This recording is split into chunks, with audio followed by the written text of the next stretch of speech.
Greetings, sir and sirettes, and welcome back to From the Depths with me, Lathrix, and of course, welcome back to Nita, the main world and the main campaign within the game.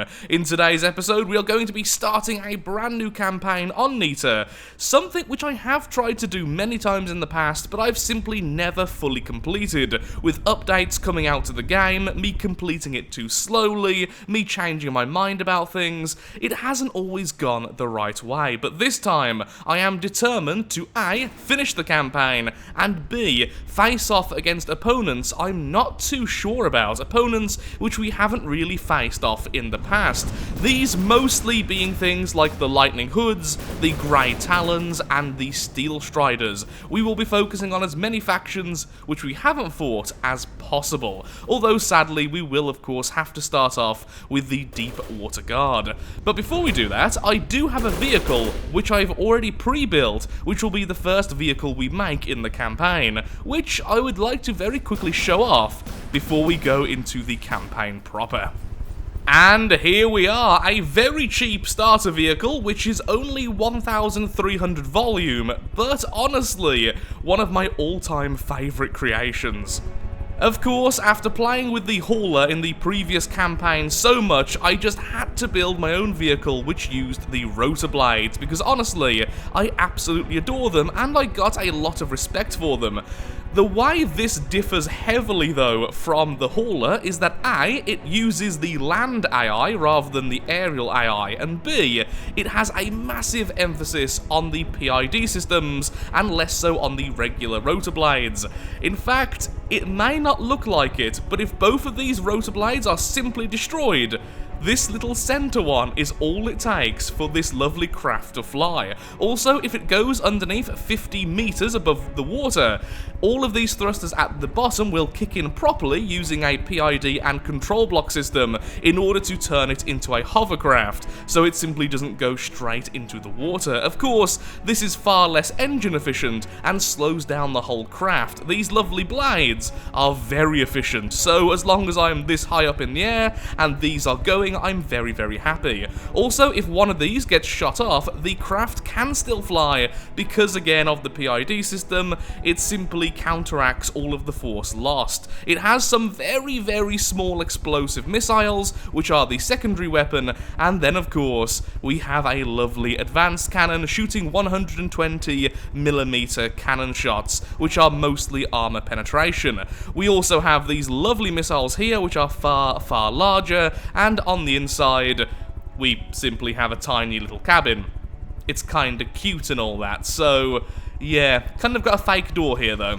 Now the thing is, it is still incredibly vulnerable because of how cheap it is. It's only 1,300 volume, as I said earlier, and it only costs around about 7,000 resource. It has almost only wooden armor and pretty much nothing else, except for this tiny little section at the back, which is housing the ammunition storage.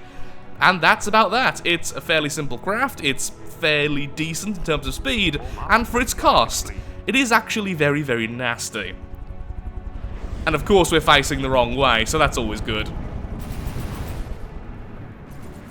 There's the cannon already hitting, the missiles are going down, and that already drops from the water. So yeah, I am fairly happy with it. It's fairly simplistic. The only thing I do need to do still is add the detection system, because we're in the sandbox mode. We're kind of ignoring that. So yeah, a bit longer than I expected focusing on this craft, but now let's go ahead and get into the campaign. And yes, this still needs to be named. So here we go then, the quest for Nita, and of course we want the custom difficulty. We want 1 for our regular difficulty, because honestly I find that decreasing or increasing this really messes up weapons. It just makes certain things work really well and other things just not work at all, so let's just leave that where it is. The enemy growth factor I will happily have on ×2. And resource given by enemy, let's put that down to 0.01. Enemy design difficulty, absolute maximum. This does not affect all factions yet though, sadly, so we will see how this works. I think that used to only go to 2. Maybe we should put this on 2 instead, so we're not facing off against godly design straight away, so that we can actually see some of the lower level designs. We are going to have centralized material rather than localized, although localized is far more difficult. I just think it's not a true difficulty increase, it's more of just slowing down the game, and since this game's going to be so huge anyway, I think we should leave it like that. So, begin the new campaign. Also, I just realised it just said at the bottom, no scoreboards except custom difficulty. That's a shame. Hello, so, how is our base these days? Well, that's very different from the old base I used to have, and we actually have a lot more resource than I originally thought. It's a pirate's life for me. A little dinghy, and it's got a bit of a black mold problem, but this old fortress will do you well. From here you can begin your life as an unaffiliated pirate, ready to pillage and plunder as you see fit. Technically, you're sitting in the territory of the 12 pirate lords that control the Deepwater Guard, so you could expect them to take notice here sooner or later and seek to remove you. But you're smart, and you will be ready. Uh-oh, it's the wrong type of yaw. Everyone's upset. Ready now? So you think you're ready to take them on right now? Well, here on Nita, you can't just attack someone without a bit of a warning. It's just not polite. Hit F1 and declare war on the Deepwater Guard before they declare it on you. I will do in a second after we get rid of that, because we're never going to use that little dinghy. Thank you very much. We almost have enough resource now for our flyer straight away, although maybe it would be better to alter the starting fortress first. Let's have a quick look-see. What do we actually have? So we have the radar, which is good. It's actually very, very helpful. Thank you. We have fuel being produced. We have an RTG engine as well. Why do we have so much power on this thing? How fast are we harvesting the resource? Are we harvesting as fast as we can? No, we're not. We could increase our harvest rate. In fact, we're going to do that straight away. Oh look, here's our harvest. Shame that's not on a spin block. That would look really, really cool. And actually, that will be something I will do later. But for now, more material gatherers, please. Does it really matter where they go? Not particularly. In that case, they're going to go over here. Actually using our engine for something this time. And there we go. We are now harvesting a little bit too fast, actually. That is a waste of engine power. We want to harvest it, so it's just about going down. Oh, that's stabilizing, just about going down. Okay, well, for now, we'll just overdo it, but as soon as it hits 0, we'll sort of scale back.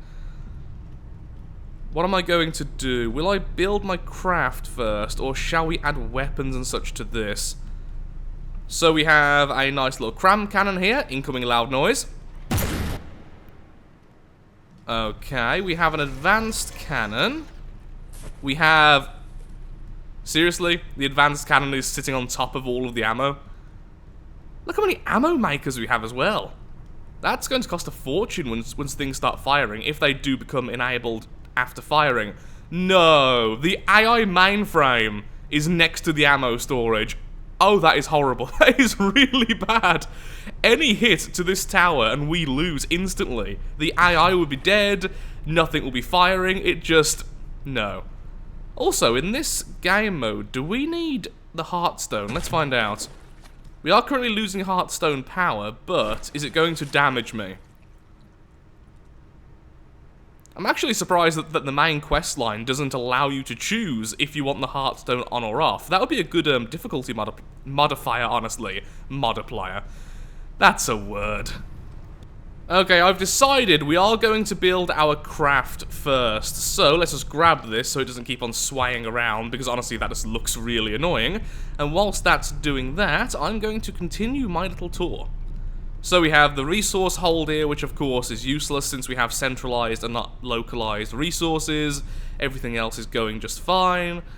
I mean, it looks really cool, this place, but clearly it was built so you had to upgrade it because, well, it's not done particularly well in terms of efficiency, but once again, that's the intended purpose. You can't be given the best fortress in the world to begin with, because then what's the point of doing anything? Ooh, I didn't even notice these missiles. Fire!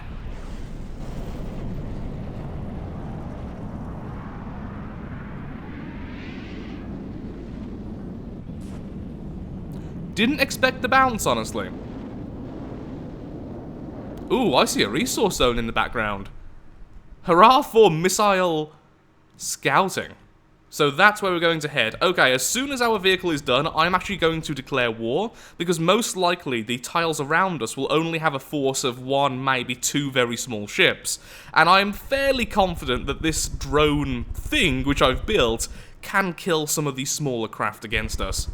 Almost finished. All that remains, by the looks of things, is a little bit of the outer armor and the turret itself. And as soon as we add the turret, we can then work on the detection systems. I've just added some radars fairly quickly, and of course on the inside, I've just went ahead and added the general purpose processing cards, which means we can actually use the detection system. Kinda useless if you can't use it. Just a little while longer, and then we can go out and we can do some killing straight away. Like I said earlier, we aren't really going to be focusing too much on the Deepwater Guard. I'm going to actively try to utterly obliterate them as soon as possible. I will, of course, be on the lookout for new designs and things which are cool, but I'm kind of out for their blood. Or oil, in this case. And so it lives. The detection systems are now fully operational, and all we're waiting for is for the turret to completely stock on shells, and then we will declare war and hopefully take the area around us. So that over there, that lovely smudge in the background, the resource zone, is what our goal is today. If we can grab a second resource zone, that's going to be such a bonus to our war efforts, and then we can make some more craft, we can design some more, and ultimately have a good time. In this campaign, I will be focusing a little bit more heavily on flyers and on submarines than I have done in the past, because I find regular ships to be a little bit dull. Although later on we will probably shift to battleships once we have enough money that we can work with heavy armor in addition to pure metal builds. And, you know, not building with essentially plywood, like this lovely thing. Although I do love how this game looks when you build things out of wood. For some reason, it just looks so much better. There we go. Just declared war with the Deepwater Guard, which actually allies us with the Onyx Watch. I didn't even know we could become allies, but apparently the Onyx Watch really, really hates the Deepwater Guard, so not something I was actually expecting there, but still rather happy with that. We're also friends with... oh, crud, I can't remember all of the symbols. This one here... is that the Twin Guard? I don't think it is. Maybe it is. Let's have a quick look, see who that actually is, shall we? Who are we friends with? Oh, it's the Steel Striders. I knew it wasn't the Twin Guard, but it's the only one I could think of. And, well, actually make sense of it. So, the Steel Striders like us somewhat, and the Onyx Watch absolutely love us. The Onyx Watch, of course, are to the north. Now, one thing I do want to make before we go ahead and attack the enemy is a little radar thing, so that we can see a little bit further out. The radar we already have is pretty darn helpful, but it would be good if we had one in the sky. So for now, we're not going to build a true satellite, we're just going to build something with balloons, like I did in the previous season, and honestly, that was good enough for the entire season. This time round, though, I will try to build something a little bit better and more spicy in the future. There we go, put down the antenna, put down the dish pieces. Doesn't need to be too big, this should be fine for now at least, since I do want to save some resources for our repair work, which of course we will be doing fairly soon as we go to war. Okay, all good, and turn on the switch. For some reason losing some FPS right now, which is kind of weird. And as that goes up, there we go, we can see actually quite a lot. And around us, there's a strength 15, 17, and 12, and there is the resource zone we want. And actually, we will try to capture the enemy resource gatherer so that we don't have to build one ourselves. Wait, is that their base? No, that's the airship gantry. I remember this from a long time ago. It's essentially just a load of defenses, houses, and then the airship gantry itself. I think it can actually produce forces, though. Yes, it can. Okay. That's not the main base, though, is it, of the Deepwater Guard? I mean, look how big this map is. That's not the main base, but I didn't know it could actually produce forces. So then what we need to do is just rush over here. We need to rush over here, get that resource zone, and then produce a few more of our aircraft so that we can take this out as soon as possible. I think once I make a second one of these, I will try to make them stick a little bit closer together than I already have them set up, and I will start adding some repair tentacles so that they can heal each other. Although, the problem is this early on in the campaign, and with units as small as this, there is the very real possibility of one of these units just being utterly destroyed, and there being pretty much nothing to repair. In the next tile, we have a strength 14, so what we're going to do is lure them back to here so that we don't have to fight them when we're trying to capture their outpost. So what is going to be here then? I really want to see the Atlas. The Atlas is one of my favourite units of the Deepwater Guard. The Red Tuna, and the Vanguard, okay? I'll just wait here until they get to us. Okay, they are far too slow and I'm far too impatient. Hopefully, we can at least get their little circle there away from the outpost. Also, we can now make a second one of this lovely aircraft. So a very quick start indeed. Let's wait until it's daytime. Thank you. Just keep following me.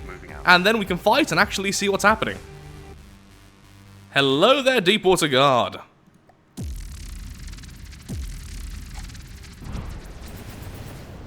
Missiles have been released, and we are now firing against the Vanguard. We have already taken out its weapon by the looks of things, and there goes the rest of it.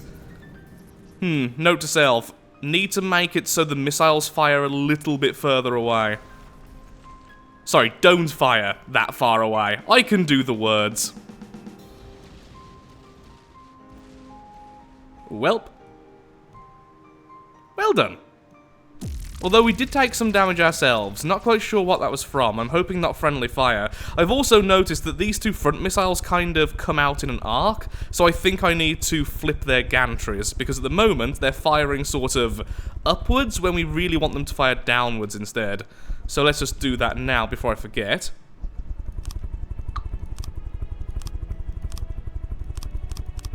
There we are, and now let's just quickly remake these, and then we're good to go. 4 fins should be enough for that, or 5 by mistake. A variable thruster, which I want to be a little bit slower than usual, since that's more fuel efficient. Fuel tanks, because fuel tanks are awesome. And then, do we want the target guidance? Yes, we do. Then full-on fragments, and then finally the active radar seeker. Not entirely happy with that, but that's fine.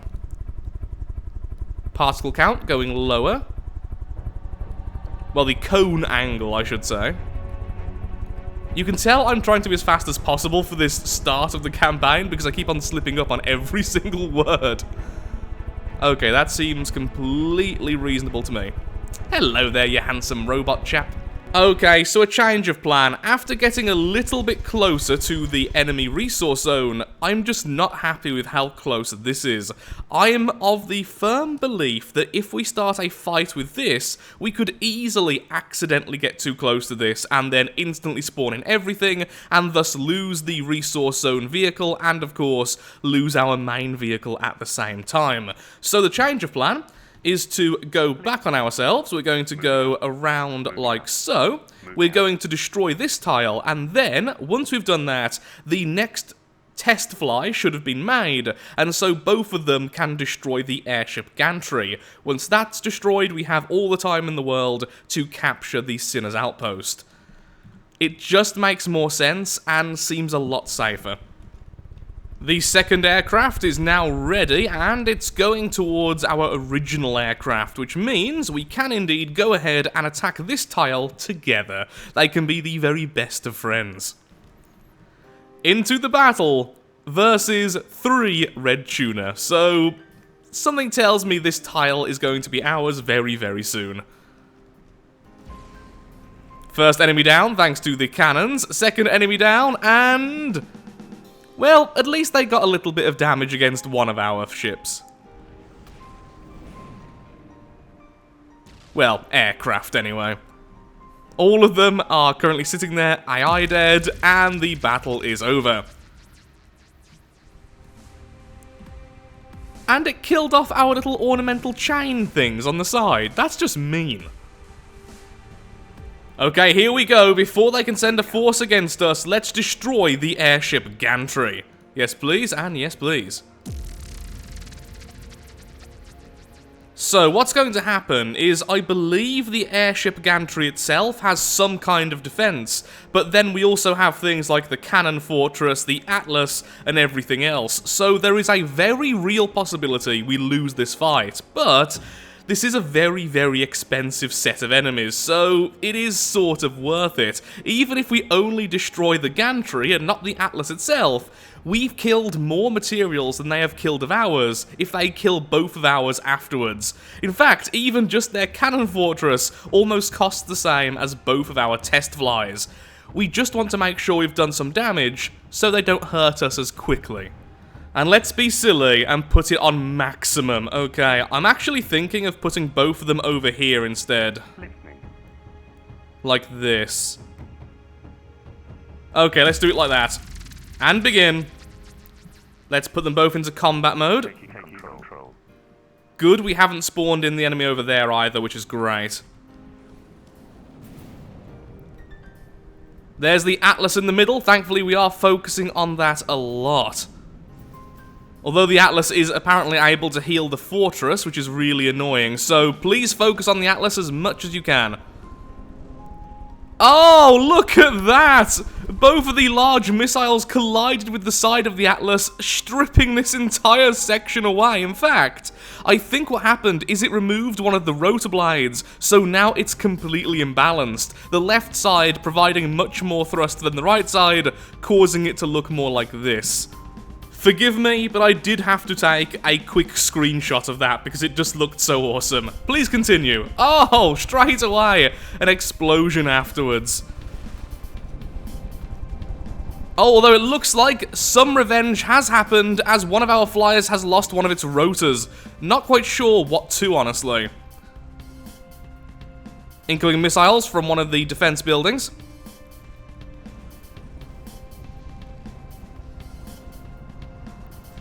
Ow. Thankfully, I'm not in that one, but that looks really painful.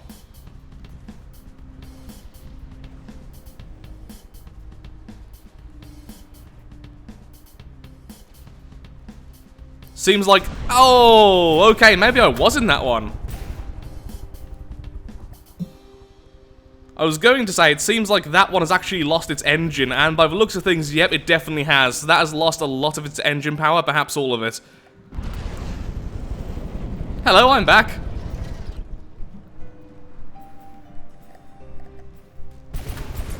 Down goes their missile defense. The enemy Atlas is looking pretty darn bad as well. AI dead, in fact. We could capture it, but that feels a little bit cheaty. But at the same time, I do really want that. Yeah, go on, let's grab an Atlas. Manual control now.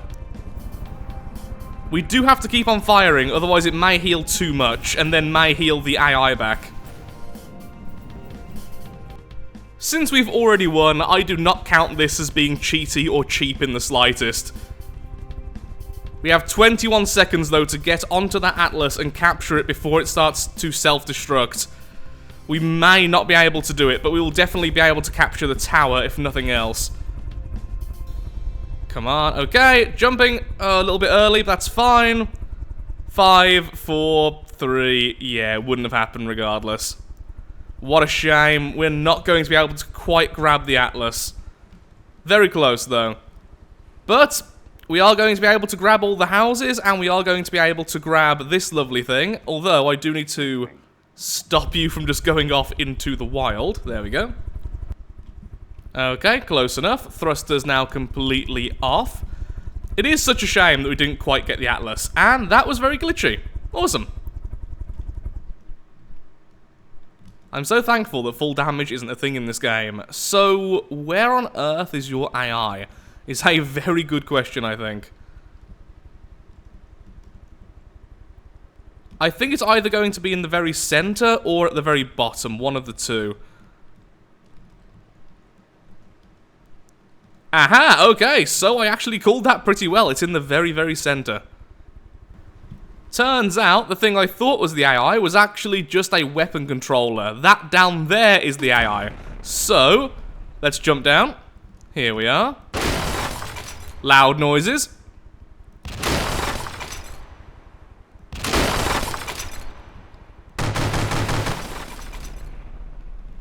And now you are mine. Welcome aboard. And now I will do the same to the houses, since the houses are worth a small fortune in resource. Is it just me, or is there a little ship there as well? There is a little ship. Gotta be honest, wasn't expecting that. Although it doesn't seem like either of them are now shooting at me.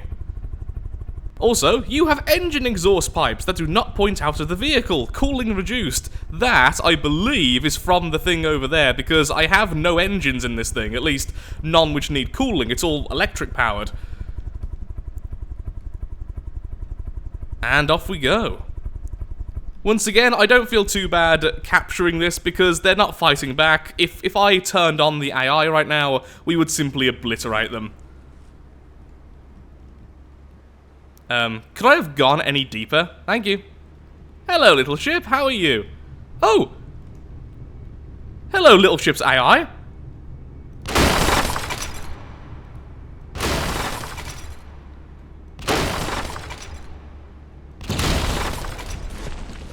Okay, welcome aboard.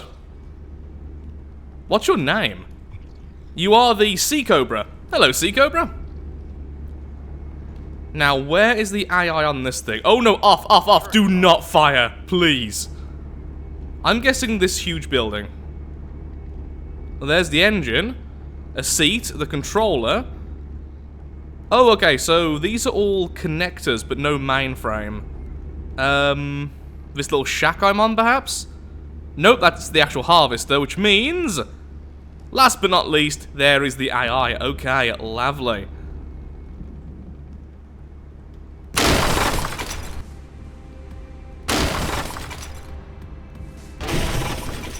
And then, last shot. Second to last shot. And now all that's left are the little houses over there, and honestly, I'm too lazy. Go kill them, Yuzu. Have fun with the houses while I have a quick look-see at this building I've just captured. And this ship, actually. The building looks fairly simple. This little ship, though, is very cute. Has the detection system in place. That's good. Very basic-looking advanced cannon. I wonder what shells it's using. Let's see if we can find the shells. Okay, we've just found the shell, and it's a high explosive frag and hollow point.